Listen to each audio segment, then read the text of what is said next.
dear students, welcome back to my channel and your channel Physics SPC work energy and power का एक question. A bullet of mass 10 gram moving horizontally with velocity 400 meter per second strike a wooden block of mass 2 kg which is suspended by the light inextensible string of length 5 meter। ठीक है, इतने का पहले diagram बना लेते हैं। देखो हमारे पास एक यहाँ पर ये बुलेट है, ठीक है, जो ये मूव कर रही है और यहाँ पर एक रिजिड सपोर्ट है ये, और इस रिजिड सपोर्ट से एक स्ट्रिंग जिसकी लेंथ 5 मीटर है और इससे एक ब्लॉक।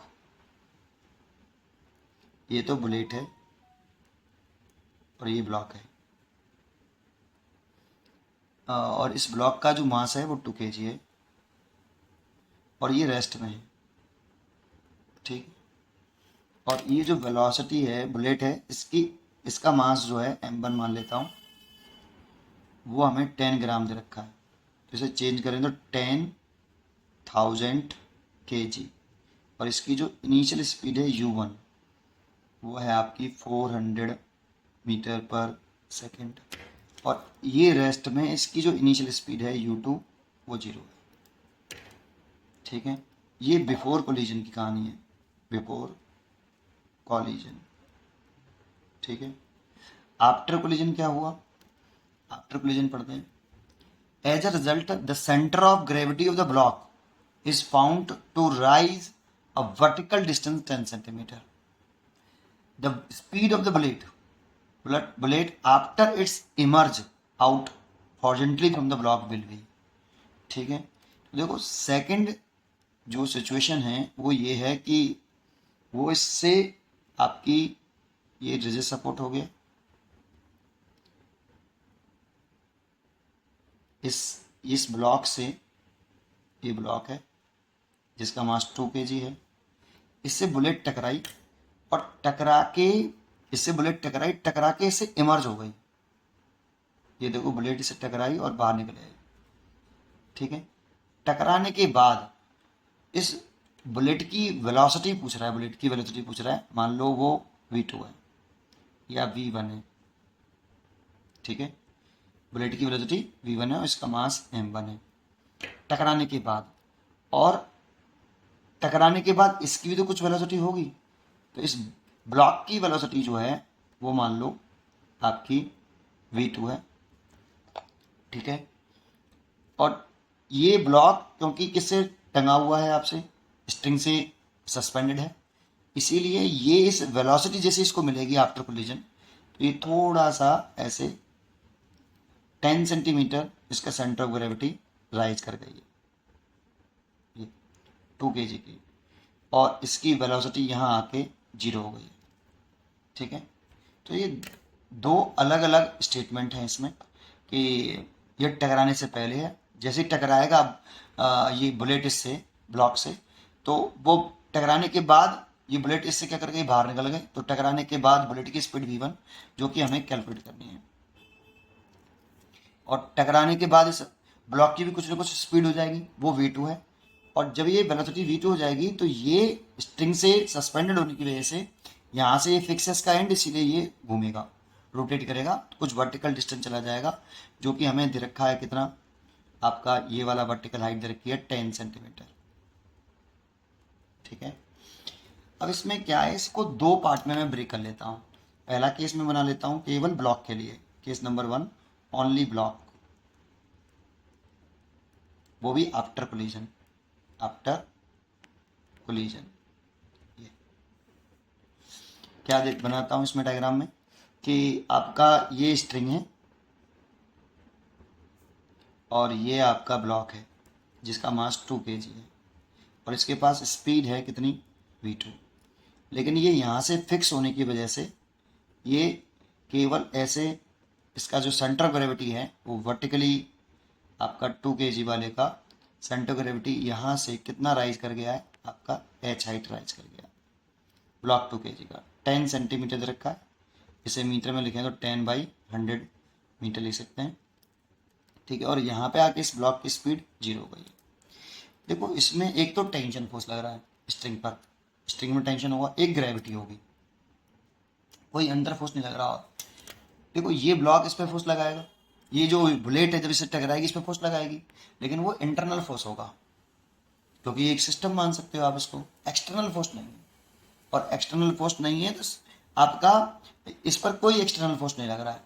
एक तो ग्रेविटेशनल फोर्स mg और एक टेंशन, और टेंशन के द्वारा यहाँ से यहाँ तक किया गया बर्डन जीरो होगा, क्योंकि टेंशन और छोटे छोटे डिस्प्लेसमेंट अगर कट कर लें तो टेंशन और डिस्प्लेसमेंट के बीच में जो एंगल होता है वो ऑलवेज 90 डिग्री होता है, इसलिए बर्डन बाई टेंशन तो ऑलवेज जीरो होगा। बस एक ग्रेविटेशनल फोर्स ही लग रहा है इसका मतलब इस जगह पर, और एयर रेजिस्टेंस हम इग्नोर कर रहे हैं, तो इसका मतलब यहाँ पे केवल और केवल ग्रेविटेशनल फोर्स एक कंजर्वेटिव फोर्स है, तो ओनली यहाँ पर कंजर्वेटिव फोर्स लग रहे हैं। ओनली कौन से फोर्स लग रहे हैं? कंजर्वेटिव फोर्स आपका अप्लाइड हो रहा है। सो मैकेनिकल एनर्जी कंजर्व रहेगी according to conservation of mechanical energy, mechanical energy, क्योंकि यहाँ पर कोई नॉन कंजर्वेटिव फोर्स अप्लाई नहीं हो रहा, कोई एक्सटर्नल फोर्स अप्लाई नहीं हो रहा, ओनली कंजर्वेटिव फोर्स अप्लाई हो रहा है। एयर रेजिस्टेंस को हम इग्नोर करके चलना है, ठीक है। तो लिखें initial kinetic energy of block plus gravitational potential energy of block initial, ये फाइनल, और प्लस ये आपकी फाइनल। तो आगे वाले पेज पर देखते हैं क्या करना है।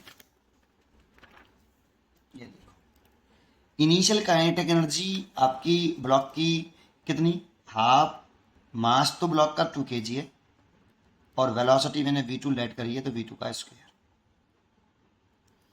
इनिशियल पोटेंशियल एनर्जी, तो इसी को हम ग्रेविटेशनल रेफरेंस लेवल मान लेते हैं, ये ग्रेविटेशनल रेफरेंस लेवल मान ली, ग्रेविटेशनल रेफरेंस लेवल। जानते हो जिसको ग्रेविटेशनल रेफरेंस लेवल माना जाता है वहां पर पोटेंशियल एनर्जी जीरो कंसिडर कर लेते हैं, और यहीं से h मेजर करते हैं, फिर हम हाइट यहीं से मेजर करते हैं, और ऊपर हो तो पॉजिटिव, इस लाइन के ऊपर अगर h मेजर कर रहे हैं तो पॉजिटिव, और नीचे की तरफ कर रहे हैं तो नेगेटिव। चलिए इनिशियल लिखे हैं तो जीरो, क्योंकि रेफरेंस लेवल मान लिया है इसको, equal to kinetic energy final लिखे हैं तो वो जीरो, क्योंकि स्पीड जीरो हो गई यहाँ पे आके, नहीं speed zero, plus potential energy लिखे हैं तो ब्लॉक का मास 2g और डिस्प्लेसमेंट आपका h, ठीक है नहीं h, और ऊपर की तरफ इसलिए पॉजिटिव, 2 से तो 2 cancel, then v2 is equal to आ गया रूट के अंदर 2gh, दोनों की वैल्यू पुट कर दें, 2g की वैल्यू 9.8 और h की वैल्यू 10/100, ठीक है। तो इस पॉइंट को, इस जीरो को से जीरो कैंसिल, और इस पॉइंट को उठाएंगे तो ये यहाँ जीरो आ जाएगा, तो ये हो गया आपका पूरे का ऐसे रूट के अंदर 196 बाई कितना 100, तो ये हो गया 14/10, दैट मीन्स 1.4 मीटर पर सेकेंड। तो देखो इसकी टकराने के बाद ब्लॉक 2 की वेलोसिटी आ गई। अब देखो अब सेकंड इसमें कंडीशन, सेकंड केस क्या ले लेते हैं हम, अब देखो आसान हो जाएगा। सेकंड केस क्या ले लेते हैं कि आपका ये तो बुलेट है आपकी,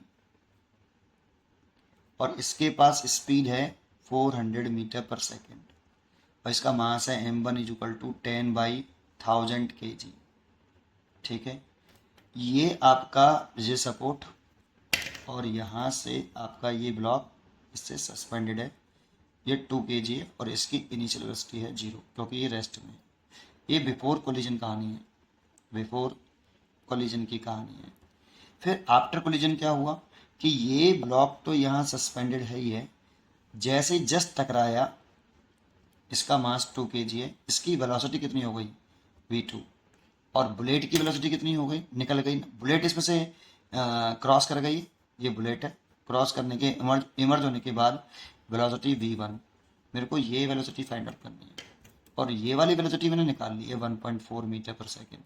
तो देखो इसको एक सिस्टम कंसिडर कर सकते हो, इसको आप एक सिस्टम कंसिडर कर सकते हो, और सिस्टम अगर कंसिडर किया तो net external force on the system वो तो जीरो है, net external force on system zero है, that is momentum, initial momentum of the system और final momentum of the system is remains constant.